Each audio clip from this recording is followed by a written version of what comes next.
Bueno, bienvenidos, estimados hermanos, vecinos, vecinas, amigos que nos siguen a través de emisora Logos y a través de nuestros canales de YouTube y nuestras páginas de Facebook, tanto de misioneros como de emisora Logos. Nuevamente estamos con ustedes después de unas pequeñas vacaciones que siempre vienen bien. Estamos para seguir en nuestros estudios bíblicos semanales con nuestros hermanos que nos siguen a través de las plataformas. Hoy tenemos la presencia de nuestra hermana Annette, le damos la bienvenida, y también Leticia. Así que bueno, vamos a comenzar. Primero vamos a pedirle a la hermana Leticia que nos haga una oración para comenzar este estudio de hoy. Amén. Bendito Padre amado, gracias Señor por tus bendiciones, por tu amor, por tu cariño, por cuidarnos, por darnos la vida. Señor amado, te damos las gracias por nuestras familias. Te pedimos en esta hora que nos bendigas grandemente, que vamos a estar escudriñando de tu palabra, Señor amado, que seas tú poniendo palabras tuyas, Padre amado, en Mario, Señor amado, que seas tú hablándonos, Señor. Te necesitamos, te amamos, te honramos y te agradecemos por todo lo que nos das, Señor. En el nombre de tu Hijo amado Jesucristo. Amén. Amén. Muy bien, muy bien.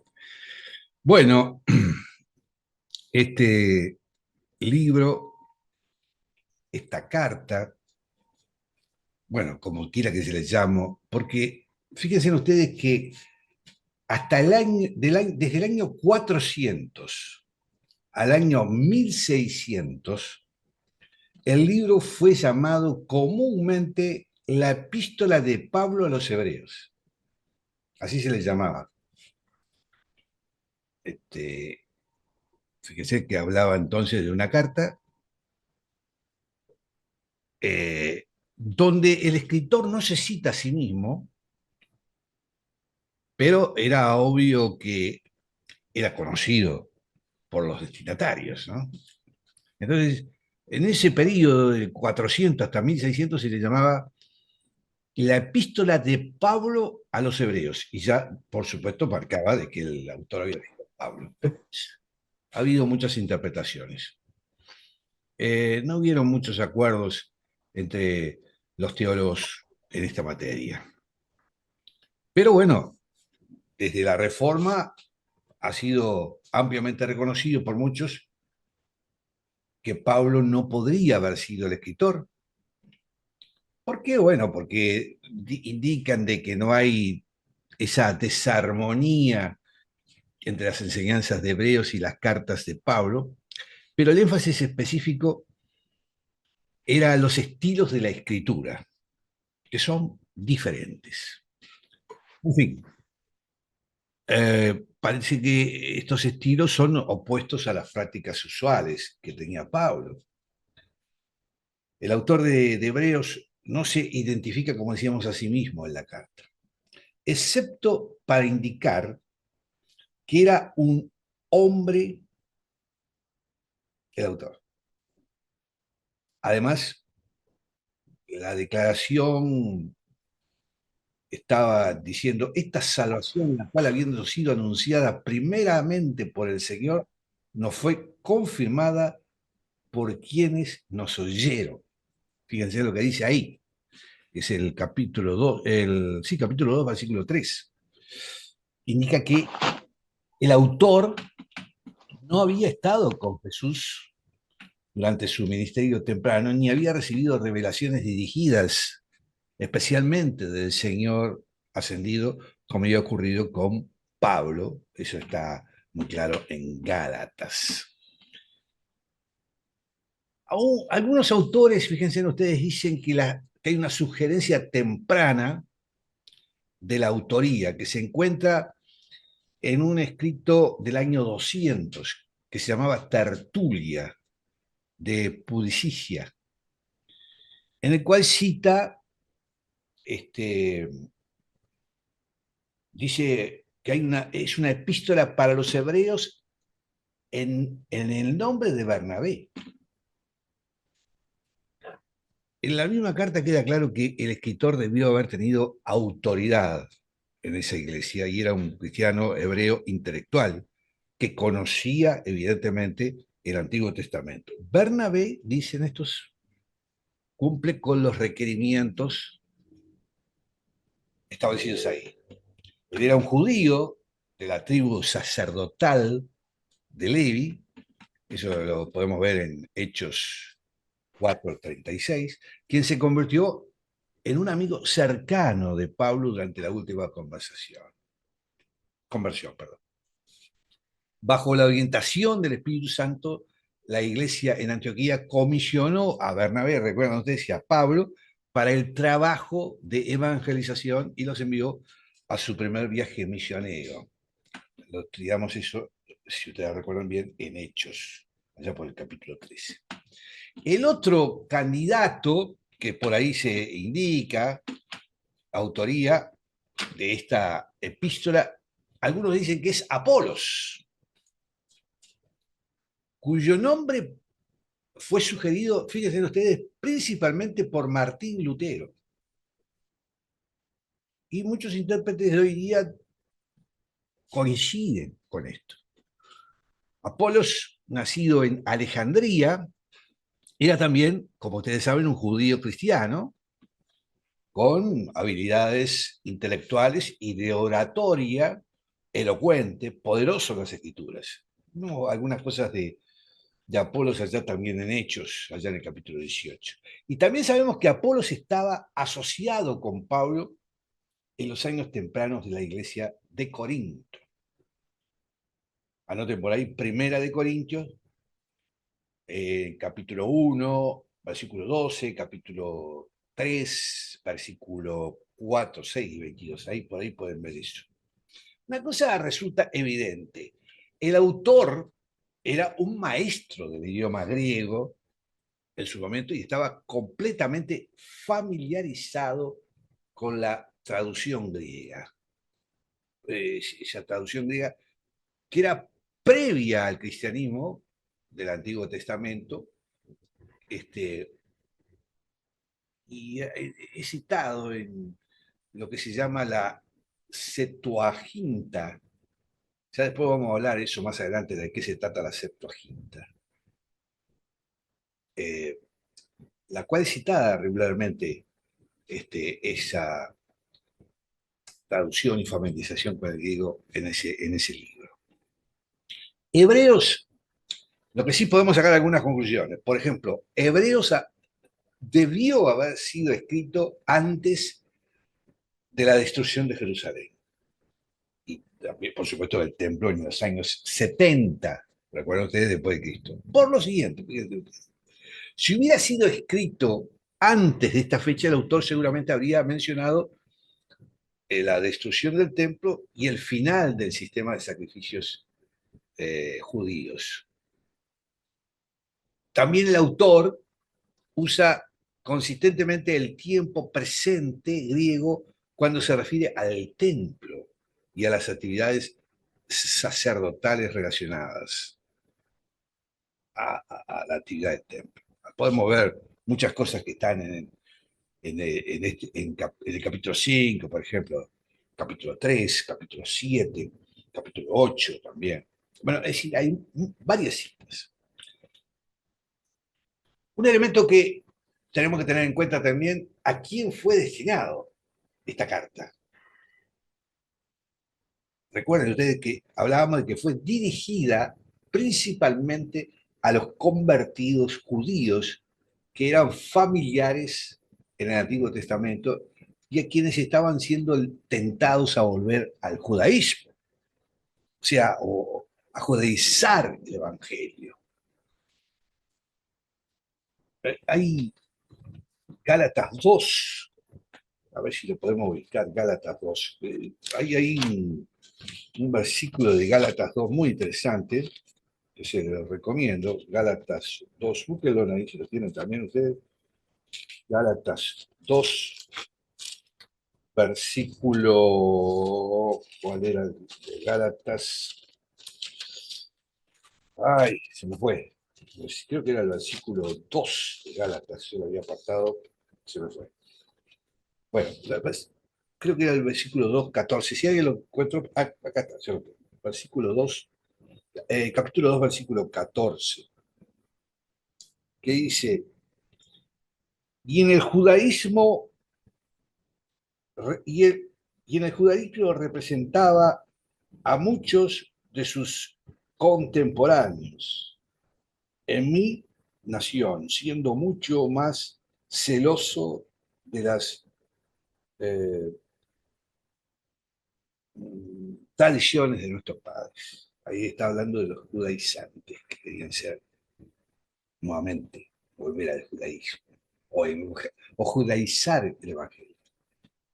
Algunos han sugerido que estos que profesaban ser cristianos judíos pensaban en emerger como una especie de secta judía, así como la de Qumran, cerca del Mar Muerto.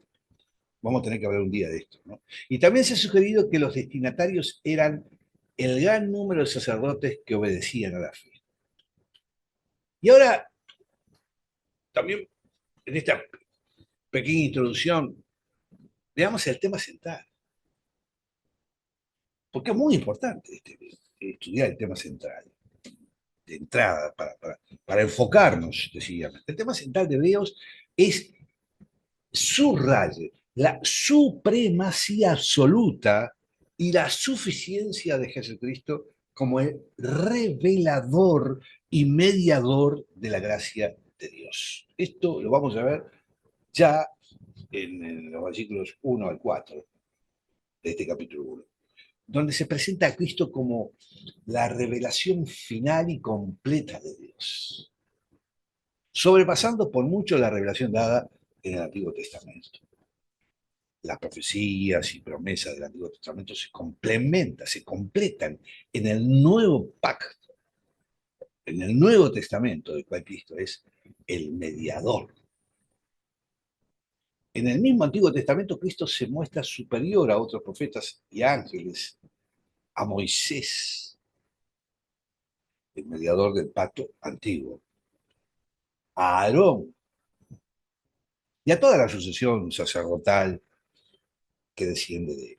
Hebreos podría llamarse el libro de las mejores cosas, ya que las dos palabras griegas para mejor y superior se repiten 15 veces en esta carta.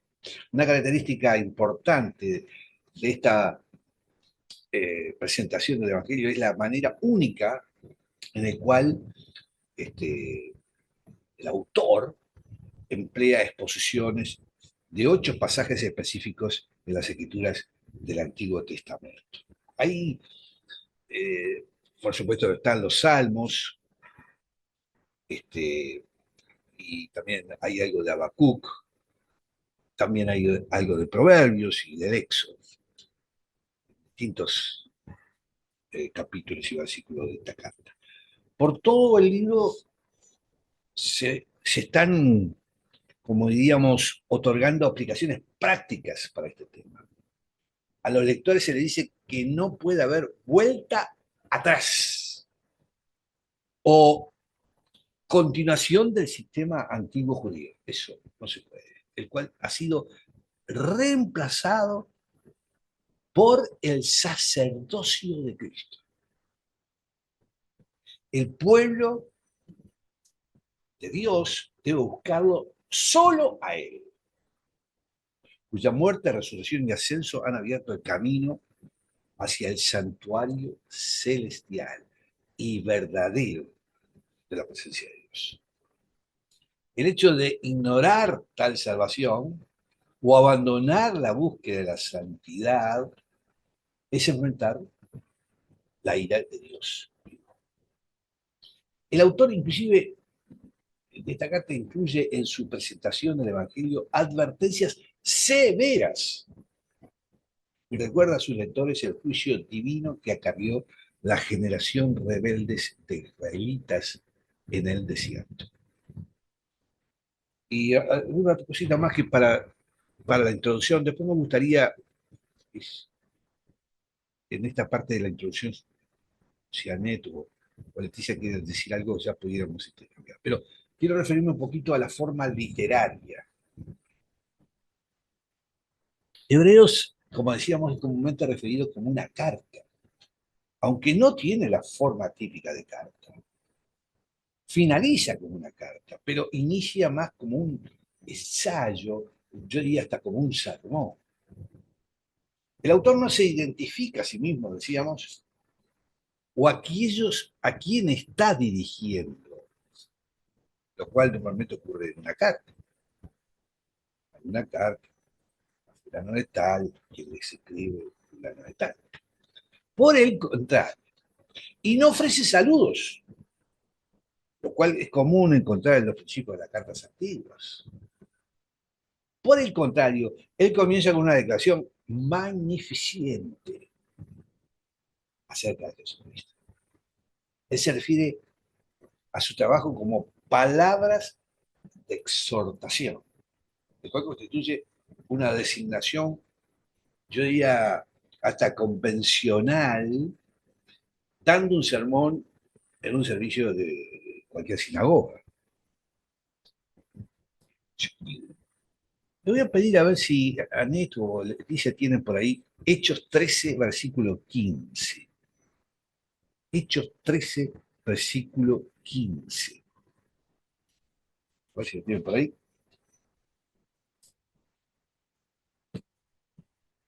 Tienen Hechos 13, versículo 15. Para entender un poquito esto que veníamos. Amén.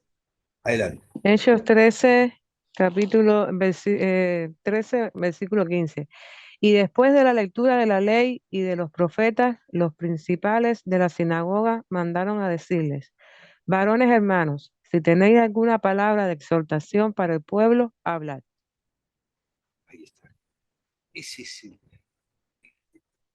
digamos, la palabra de exhortación que trae esta carta, donde mensajes de ánimos traducen las mismas palabras griegas como palabra de exhortación, tal y como un sermón hebreo, ¿no? Está lleno de mucha motivación, de exhortaciones y de advertencias ciegas. Es probable que el autor usara material de sermoneo y lo enviara, tal vez, pienso yo, en una carta que haya escrito o modificado. Bueno, entonces, para hacer el esquema del estudio de este libro, tenemos el prólogo, los versículos 1, del capítulo 1, versículo 1 al 14, que habla de la superioridad de la nueva revelación de Dios. ¿Ah?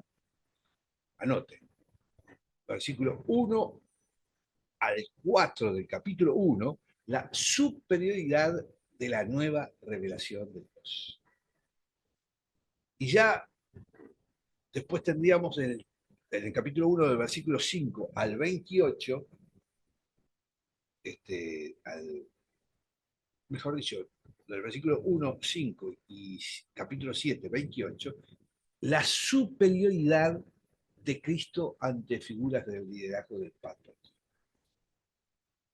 Y aquí vemos entonces cosas que se dicen, por ejemplo, en el versículo 5 de este capítulo 1, Cristo es superior a los ángeles. También se dice en el capítulo 2, versículo 18. Y también se dan pruebas en las escrituras de su superioridad. También hablábamos de exhortación, a no ignorar la revelación de Dios en su Hijo. En el capítulo 2 veremos eso. Y en el capítulo 2 veremos también que Jesús fue hecho un poco menor que los ángeles. Eso tiene una ambivalencia muy interesante que vamos a tener que estudiarlo cuando lleguemos al capítulo 2.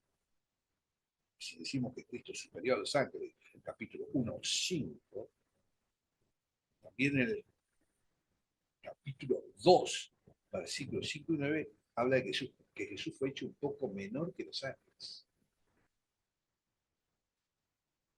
Pero en fin, estoy dando un esquema. y habiendo sido hecho como nosotros, a Jesús se le permitió salvarnos.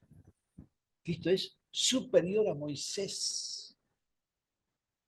Es una demostración clara. Y también Cristo es superior a los sacerdotes de toda la línea de Aarón.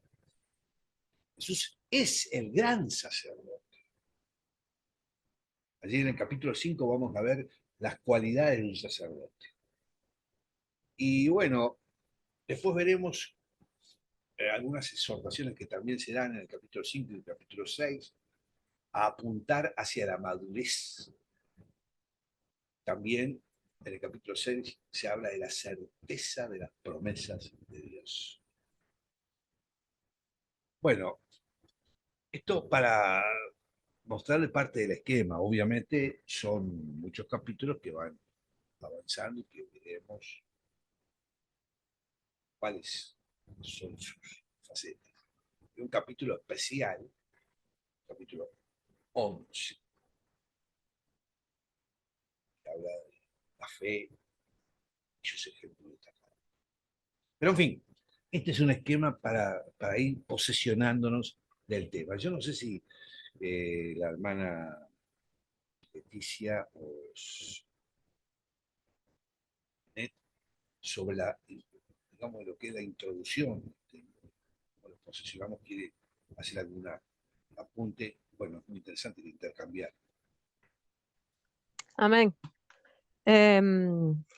No, solo resaltar algo que usted decía de que este libro de Hebreos es Cristo el centro de este libro. Como decíamos la otra vez, si nosotros leemos el libro de Hebreos sacando a Cristo como centro de todo, centro del libro, poniendo esa mirada en Cristo, es un libro que lo leemos y decimos, bueno, ¿y esto para qué es para mí? Si esto es para un hebreo, ¿qué me dice a mí hoy? ¿Y por qué está en el Nuevo Testamento? Pero cuando ubicamos a Cristo en el centro y vemos leemos este libro a través de los lentes de Cristo, de que es Cristo el centro, entonces le empezamos a encontrar sentido a este libro. Tanto es así de que hay algunos estudiosos que ponen este libro de Hebreos como lo ponen a la par, o puede ser un paralelismo con el libro de Romanos que estudiamos anteriormente, por el contenido, por la fuerza, por la importancia que encierra en el mensaje que lleva, ¿no? Romanos para los gentiles, hebreos para los hebreos, pero entre comillas, porque es para todos. Entonces, es un libro que tiene peso y que tiene importancia y que no por gusto está puesto en el Nuevo Testamento, aunque se llame Hebreos de por sí. Y bueno, em, sí. Y sobre estas corrientes de que no se sabe bien quién fue quien leyó, quién escribió este libro, hay muchas hipótesis, muchos nombres rondando y unos teólogos van hacia un lado, otros van hacia el otro, pero lo importante es que es palabra de Dios y que podemos estar seguros y conscientes de que está inspirado por el Espíritu Santo, de que no está dentro de la Biblia porque está, no está en el Nuevo Testamento porque está, sino que está, como siempre decimos, bien agarradito, bien entretejido y bien concatenado con todos los libros de la Biblia, desde el Antiguo Testamento hasta Apocalipsis, el que cierra el Nuevo Testamento. Está dentro del canon bíblico porque tiene importancia. Tenemos que recordar también que cuando se empezaron a ubicar, todos estos manuscritos, todos estos libros empezaron a unificarse en lo que hoy conocemos como la Biblia, teníamos que tener presente de que en esa época los eruditos, los entendidos, si había alguna objeción, si había alguna cosa que no acababa de cerrar, se sacaba. O sea, esto no convence y no era un libro que se tomara dentro del canon bíblico. Ejemplo tenemos cuando comparamos nuestra Biblia con la Biblia de los católicos. Tenemos a Judith, tenemos a Tobías, tenemos Macabeo 1, Macabeos 2, etcétera, que son libros apócrifos que no están dentro de la Biblia porque están llenos de errores, porque están llenos de incongruencia, porque están llenos de hechicerías y de cosas que no convencían con lo que verdaderamente era el mensaje de Cristo y con lo que verdaderamente es la esencia del Dios en el que creemos.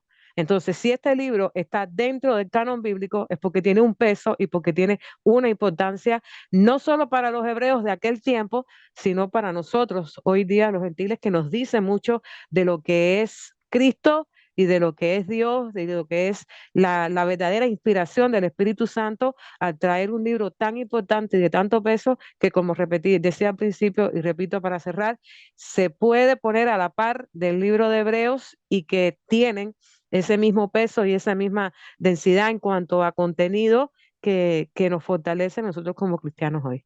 El primer párrafo es una presentación poética, casi de un himno. Es una de las cristologías más elevadas en el Nuevo Testamento. Ya lo vamos a ver.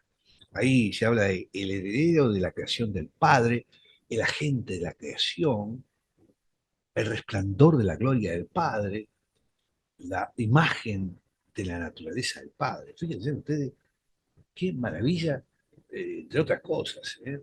El sustentador de la creación del Padre, el Mesías real y sacerdotal enviado por el Padre.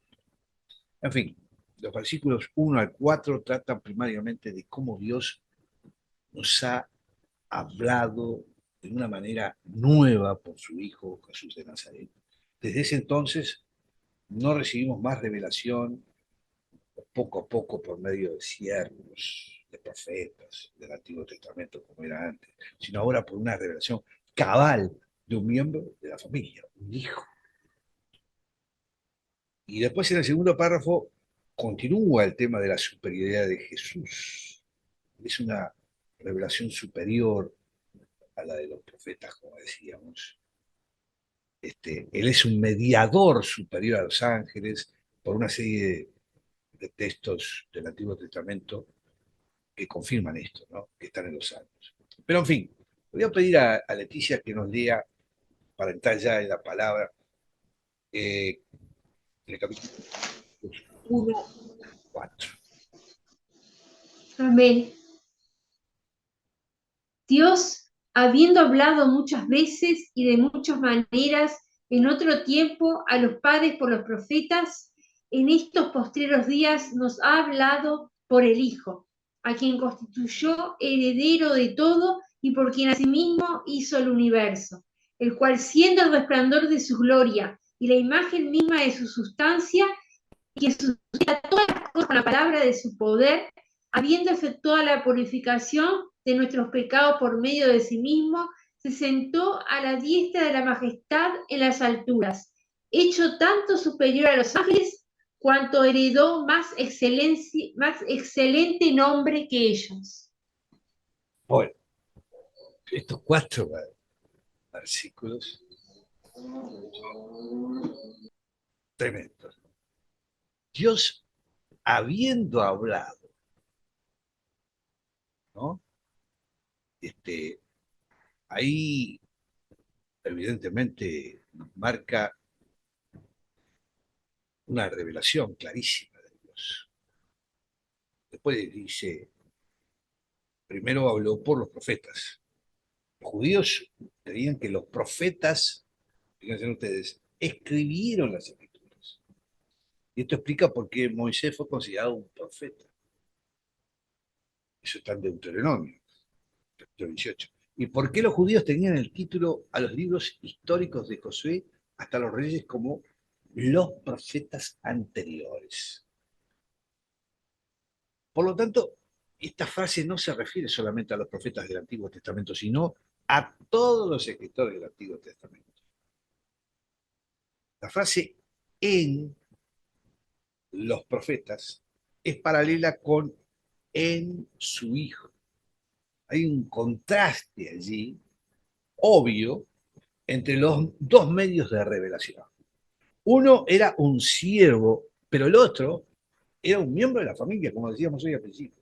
El primero era solamente parcial, profeta parcial, pero el segundo era completo y total.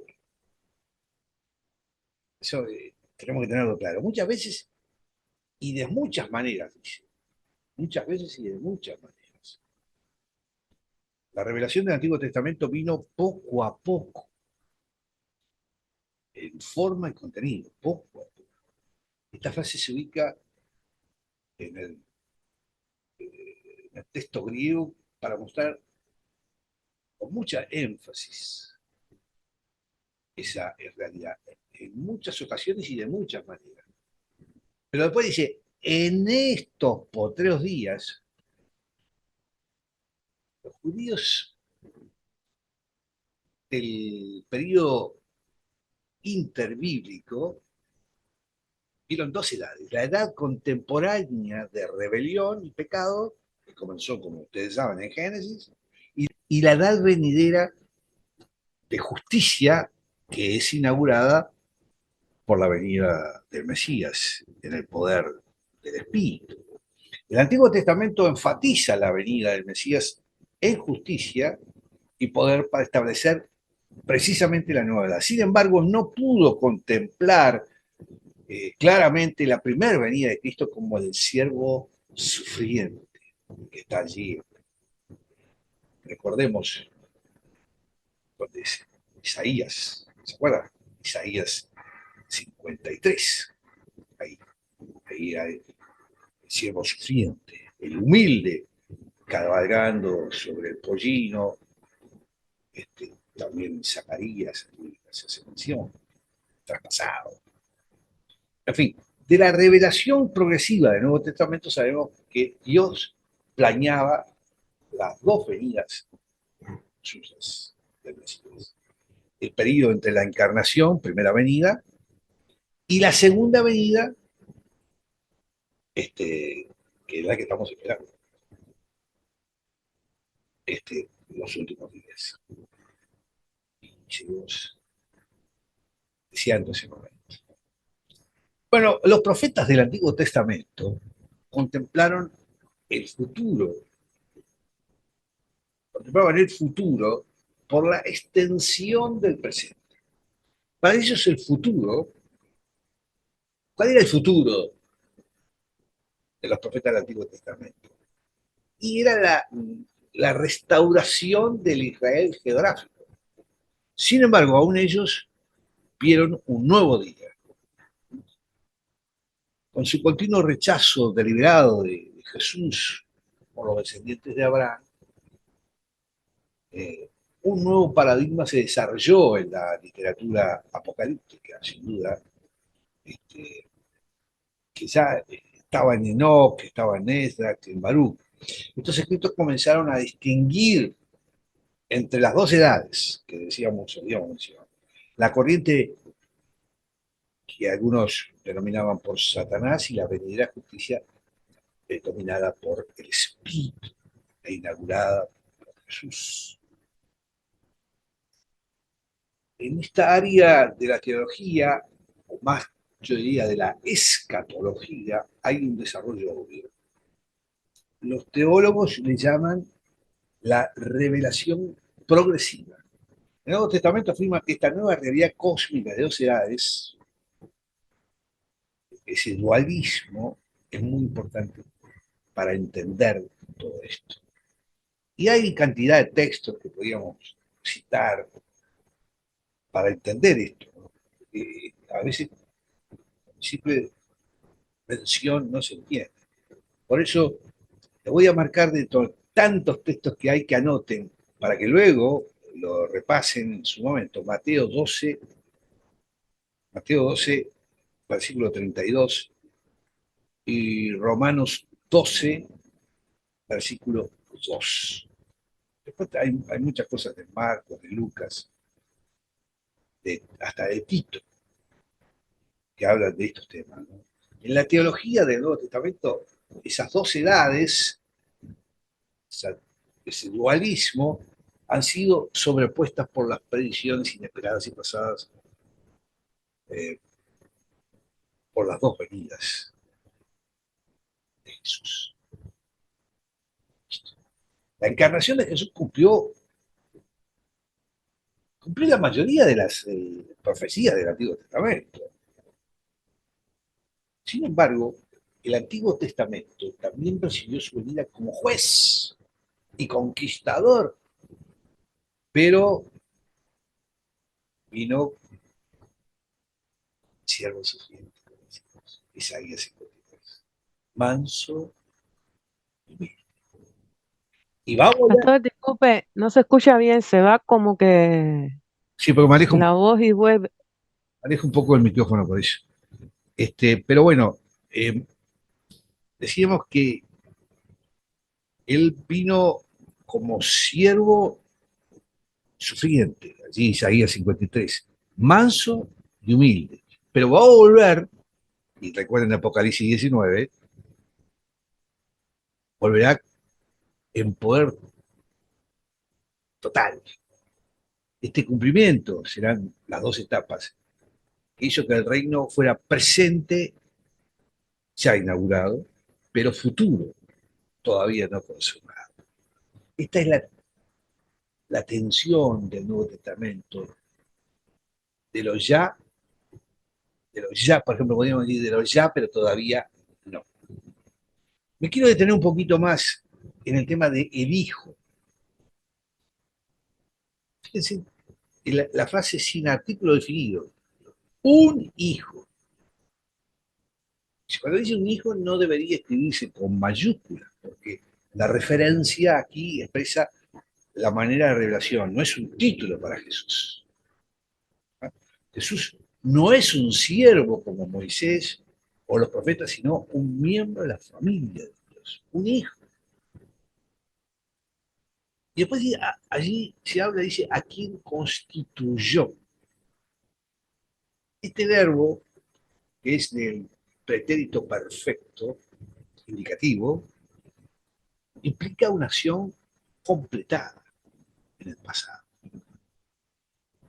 Yo le pregunto, ¿cuándo Dios constituyó a Jesús heredero? Bueno, pregunto, ¿no? ¿Fue en su bautismo, en la resurrección? ¿Alguno tiene noción de esto? ¿Cuándo Dios constituyó a Jesús heredero? Porque eso es... Para mí desde siempre, ¿Eh? desde siempre. Ahí está, ahí está. Porque, ¿qué pasa? Esto inclusive, estas preguntas, estas respuestas, llevó a una herejía que se define teológicamente como el adopcionismo, que afirmaba que Jesús llegó a ser Mesías en algún punto del tiempo. Y esto, sin embargo, contradice precisamente a Juan, la hermana citaba el capítulo 1, yo diría que podríamos leer el capítulo 1 al 18, todos esos versículos clarísimos. Jesús siempre ha sido una deidad, por lo tanto, su carácter heredero debe anticipar aún la encarnación en un sentido, ¿cómo podríamos decir? Yo sé que la frase es media complicada, ontológica. Después dice, heredero de todo, como el Hijo de Dios, el único Hijo de Dios. Fíjense que cuando digo como el Hijo de Dios, hijo con mayúscula. Cuando digo el único Hijo de Dios, hijo con minúscula. Él es el heredero. Lo sabemos porque Mateo 21, está en el Salmo 2. La cosa más maravilla que es la humanidad pecaminosa, por fe en Él, comparte su herencia. Y recuerden ustedes Romanos 8, Romanos 8, bueno, versículo 17. Romanos 8, versículo 17. Lo repasamos todos. Y dice después, por quien hizo el universo. Siempre es difícil saber con certeza cómo se debe interpretar términos relacionados. Hay solo ciertos traslados semánticos entre sinónimos. El término técnico para la creación de la nada en griego dice es tizo, que se escribe K-T-I-Z-O. Sin embargo, la palabra en el texto es poieo, que significó el formar algo de una sustancia persistente. Y nos preguntamos, ¿significa que el autor emplea estos términos como sinónimos o hay una distinción específica en su? Es dudoso. Quiera hacer una distinción técnica porque el contexto teológico se refiere a la creación por la palabra hablada. También tendríamos que recurrir a Juan. Fíjense ustedes cómo recurrimos a Juan capítulo 3. Dios formó al hombre. El término universo, ¿qué nos representa? Universo.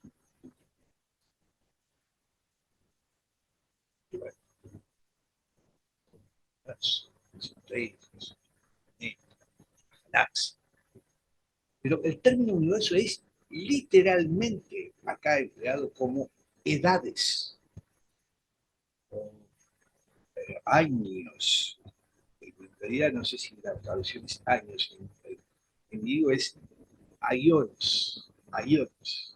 Este término puede referirse a la tierra o, está en Mateo 28:20, o a las edades. ¿Eh? Bueno, ciertamente Jesús es el creador de las edades. El autor de Hebreos emplea este término, aionos, como, fíjense ustedes, acá sí, como cosmos, cosmos. Nosotros tenemos cierta idea. Aparentemente lo tenemos entonces como sinónimos. Y después, en el versículo 3, dice, el cual siendo el resplandor de su gloria. Tremendo, esto acá es tremendo.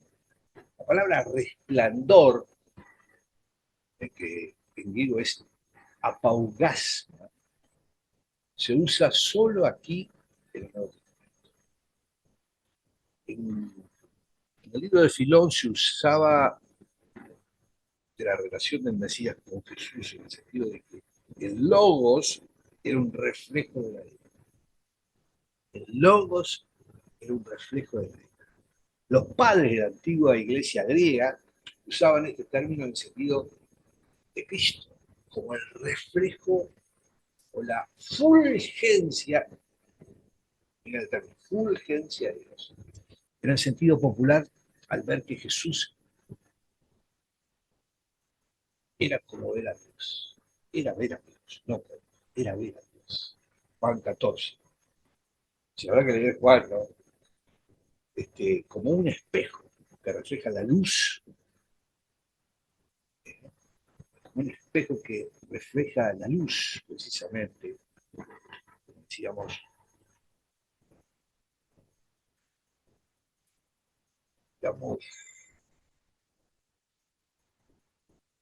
la luz del sol, por ejemplo, de su planeta. Un espejo, para tener una idea, porque era esto que se llama fulgencia. El término, fíjense ustedes, otro término muy interesante, gloria, que también se destaca, el valor de su gloria. El término hebreo gloria, que es kabod, se usaba frecuentemente en el sentido de resplandor. Lo vimos en Éxodo, lo vimos en Levítico. La expresión puede estar relacionada también hay un proverbio, el proverbio 8, donde sabiduría, término que es femenino, en hebreo y en griego, personifica como la primera creación de Dios. Proverbios capítulo 8. Este es el mismo concepto que se desarrolla en el libro, es un libro apócrifo, se llama La sabiduría es Salomón. Está en Proverbios 8.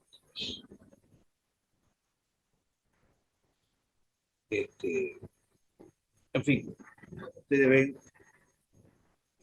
la sabiduría forma todas las cosas. La sabiduría es la emancipación pura de la gloria del hombre. Que veo todo esto explicado. La sabiduría es el reflejo de la luz eterna. Es un espejo sin mancha del hogar de Dios. Fíjense la luz del sol. Entonces, no la podemos mirar. Es acercar mayor lo que digo.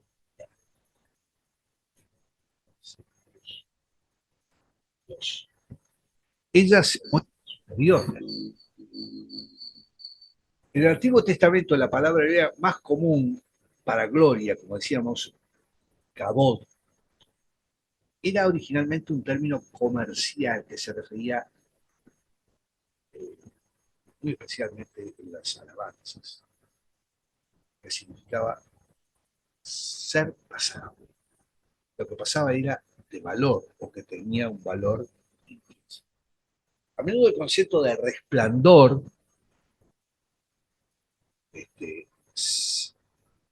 se agregaba a la palabra para expresar la majestuosidad de Dios durante el periodo, por ejemplo, andar en el desierto.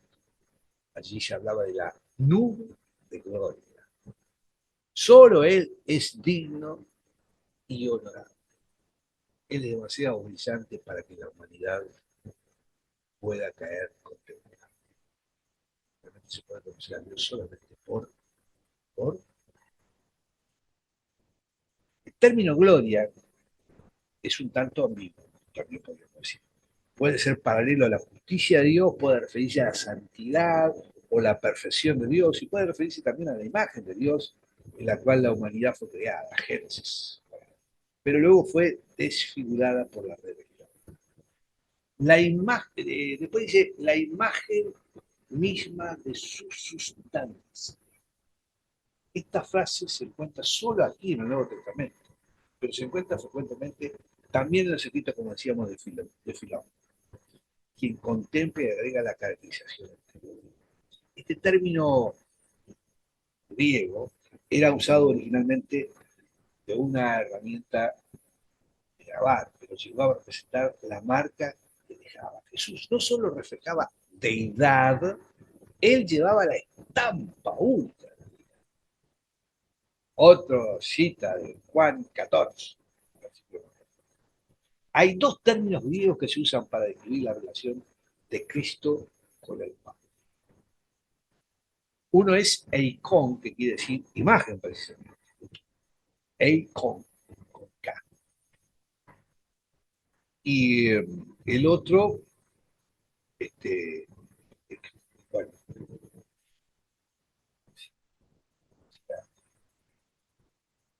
Sarak. En algún momento se lo mencioné. Los primeros estudios que hicimos de hoy. Bueno, el primer término es el más común en el Nuevo Testamento, pero el segundo es el más fuerte en significado. La imagen. ¿Cómo es Dios? Él es exactamente como Jesús de Nazaret, quien es la revelación completa y cabal de Dios invisible. La pregunta, ¿no? Bueno, después se habla de sustenta todas las cosas. Este es un verbo, es un término común, cargar o llevar. Pero en este contexto tiene la connotación de sostener, mantener, yo diría apoyar. Este término conlleva el concepto teológico que seguramente tendrá providencia. Y aquí hay otra alusión a la sabiduría. No solo creó Jesús el universo por la palabra hablada, sino que Él lo sostiene por la palabra hablada. Y dice en estos versículos que leíamos, con la palabra de su poder. En el pensamiento judío, el poder de Dios era representado por la palabra hablada. Elohim, Dios, crea la palabra hablada. Génesis 1. La palabra de Jesús tenía una fuerza independiente para realizar su voluntad, una fuerza verdaderamente independiente. No es por accidente que Cristo es llamado Verbo en Juan I.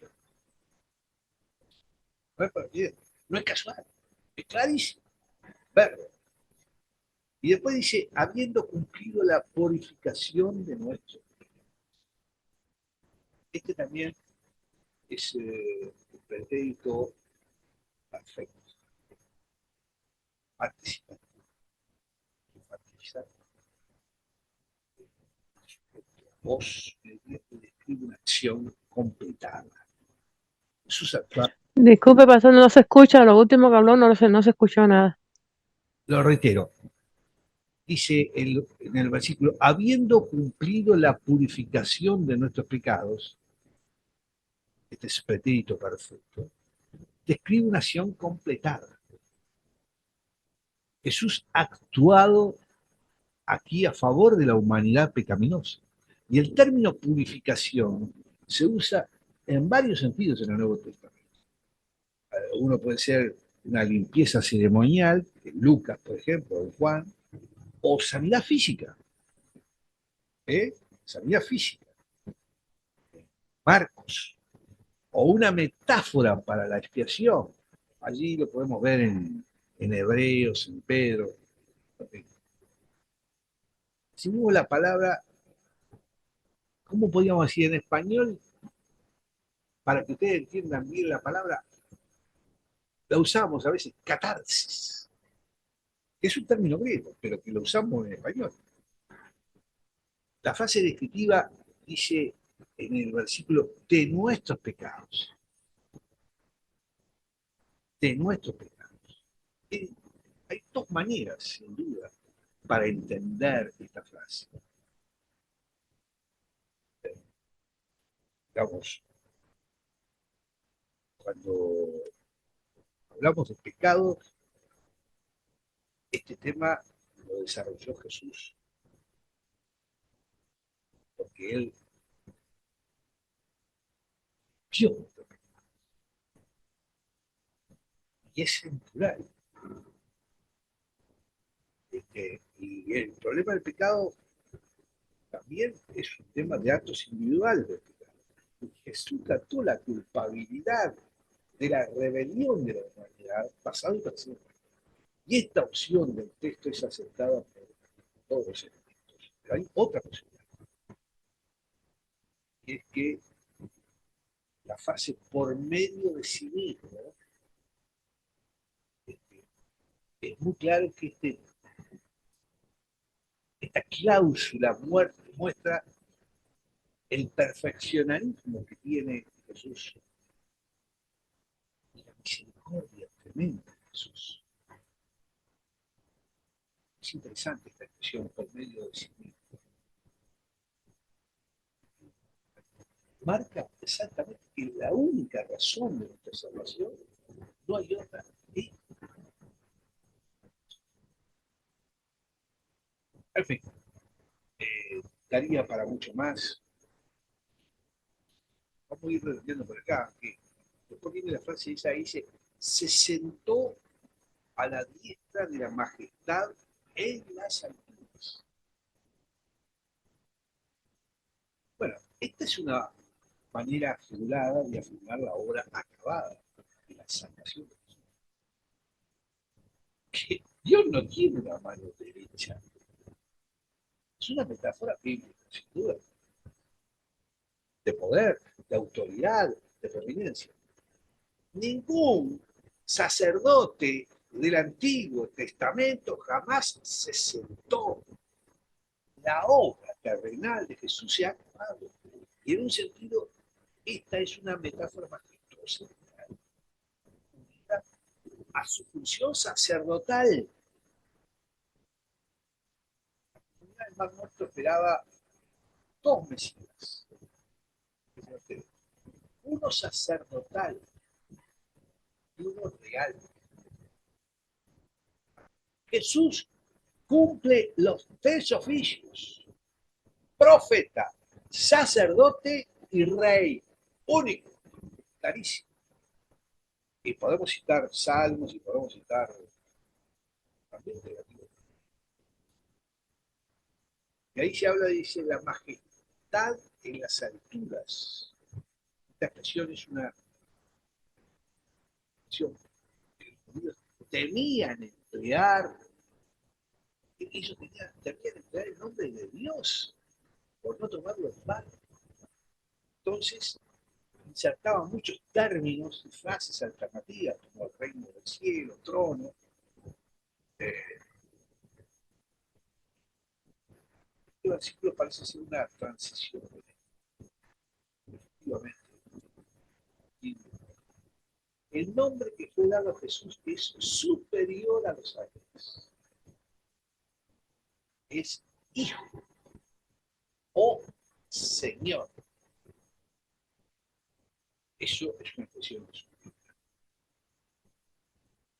¿Por qué? ¿A cuál de los ángeles dijo Dios? Jamás mi hijo te he yo te he engendrado hoy. Y otra vez yo seré al Padre y Él me será a mi hijo. Y otra vez cuando introduzca al primogénito en el mundo, dice, adórenle todos los ángeles de Dios. El que hace a sus ángeles a sus ministros,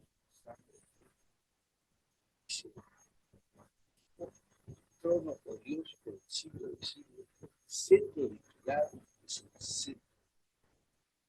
Has amado la justicia, has aborrecido la maldad, por lo cual te ungió Dios, el Dios tuyo, con óleo de alegría, más que a tus compañeros. Tú, oh Señor, en el principio fundaste la tierra y los cielos, son obra de tus manos. ¿A qué ángel Dios le dijo, siéntate en él? A ninguno. Hasta ponga tus enemigos por el lado. En fin, la magnitud es de pocos versículos, tanta cosa que podemos desarrollar.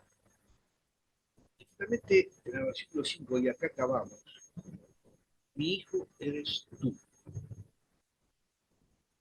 Dice, este es el primero en una serie de pasajes para probar la superioridad. La primera frase tiene en el Salmo 2. La segunda, Salmos de la primera frase se usa varias veces en los evangelios a referirse a Cristo. En su bautismo, en la transfiguración, en la resurrección. El término hijo usado en ambas citas proviene del Antiguo Testamento y se refiere a diferentes pueblos o ángeles, la nación de Israel, el rey israelita, el Mesías, el David y el Mesías. Es maravilloso. Podríamos continuar, pero vamos a dejarlo por acá. Si a ustedes les pasa, puedan también hacer sobre cuánta enseñanza nos deja estos primeros versículos da la frase para la próxima. Yo te he engendrado hoy. ¿Sabes? Jesús siempre ha sido verdad. Por lo tanto, esto no puede referirse a la esencia de su naturaleza, sino a su manifestación en tiempo. Así que quedo con esta frase para la próxima clase, ¿no? Yo te he engendrado hoy. Ya hablamos de que Jesús siempre ha sido Dios. Bueno, hermanas, es maravilloso. Porque, como decía la hermana Anet, el centro del obviamente todo el mundo circula en torno a Jesucristo. Pero acá se desarrolla de una forma. Fíjense que leímos 5 versículos, ¿verdad? Mira, de un capítulo. Es maravilloso. Bueno, les escucho. Amén. Realmente una bendición es la palabra del Señor y cada uno interpretamos nuestro corazón que lo que Dios nos pone y lo hablamos y lo es tan lindo el Señor, es tan grande en este capítulo. Habla sobre la magnitud del poder de Dios, su grandeza, su gloria, su majestad, lo grande que es, mayor que todos los ángeles, Padre admirable, Dios fuerte, príncipe de paz, como dice su palabra. Y bueno, es una maravilla comprender el poder de Dios. Y nosotros, qué chiquititos que somos, como un átomo nosotros y Dios, creador de todo el universo, de todas las estrellas del cielo, de nosotros mismos, de la tierra, los pájaros. Que es tanta su inteligencia, porque Dios es inteligente, el Señor hizo cada cosa con un sentido, no es que lo hizo por hacer, todo tiene un sentido, tiene todo, todos nosotros somos sus semejanzas, eso es un honor también. Y bueno, una bendición siempre poder hablar de su palabra y compartirla, y bueno, dejo eso de bendición el Señor. Gracias. Amén. Bueno, em, es como usted dijo, solo 5 versículos y nos ha dejado muchísima enseñanza y mucho aprendizaje y mucho para pensar y para reflexionar, ¿no? En la magnitud de quién es Cristo y cómo presenta este libro de Hebreos precisamente a Cristo. Y en estos primeros versículos que hace una exposición magistral de quién es nuestro Señor Jesucristo. Cuando usted leía en el versículo 5, porque ¿a cuál de los ángeles dijo Dios jamás, mi hijo eres tú, yo te he engendrado hoy? Y otra vez, yo seré a él padre y él me será a mi hijo. Es decir, que solo a Cristo, al unigénito, no se lo dijo a nadie más, al propio Dios encarnado. Pero como usted dijo, vamos a seguir, pero esto te da pauta y da una trascendencia y te lleva a otro nivel en el versículo 6, cuando dice, y otra vez cuando introduce al primogénito en el mundo, que dice, adórenle todos los ángeles de Dios. Entonces, nosotros tenemos que entender que un ángel nunca jamás puede tener la trascendencia ni la importancia que tiene nuestro Señor, porque nuestro Señor no es un ángel, es Dios. Entonces, de ahí, si no estamos muy bien claros en las enseñanzas y en los aprendizajes y en la palabra de nuestro Señor y en lo que dice y cómo lo dice, para qué lo dice, cómo está escrito en el contexto, es muy fácil a veces enredarnos y aparecen falsas doctrinas sacadas de ciertos versículos que sueltos te dicen una cosa, pero cuando tú los armas y lo pones en un contexto te dice otro. Por eso vuelvo y repito, tenemos que tener mucho cuidado cuando hablamos de la palabra de Dios y no sacarla nunca del contexto. Cristo es superior a todo y es el centro de todo. Así que con ese pensamiento es con el que más me impacta, me quedo para seguir reflexionando que no hay nada por encima de Dios y que todo lo demás está por debajo. Y como decía Leticia, nosotros somos nada, una cosita minúscula y tenemos ese orgullo y ese egoísmo y esa delirios de grandeza que pensamos que somos mini dioses, pequeños no sé cuántas cosas y que podemos decir, que podemos declarar, que podemos establecer, que podemos tomar, arrebatar y hacer no sé cuántas cosas. Cuando llegamos a textos como este del libro de Hebreos, nos damos cuenta que nosotros no somos nada y que Dios lo es todo. Qué maravilloso es esto que Dios nos ha marcado de comenzar nuevamente a estudiar la introducción y los primeros versículos del capítulo 1 de este libro. Porque este tipo de libros, estudiado así superficialmente, es muy difícil poder captarlo y entenderlo. Pero como lo hemos llevado versículo por versículo, tratando de encontrar el por qué el autor dice esto, nos ha elevado enormemente el conocimiento, sin duda. Y yo agradezco al Señor que nos ha puesto en este día a profundizar. Y todos aquellos que vayan a ver la versión diferida de esto, que lo hagan también así. Bueno, vamos a ir cerrando lo que fue sin duda un estudio hermoso que nos da la palabra del Señor, ¿no? La invitación a los amigos que nos ven, que nos visualizan o que nos escuchan. Eh, yo voy a poner ahora en el chat eh, de nuestra emisora Logos y de la página de Misioneros la forma de conectarse ustedes con nosotros por alguna duda que puedan tener o por algún aporte que quieran dar.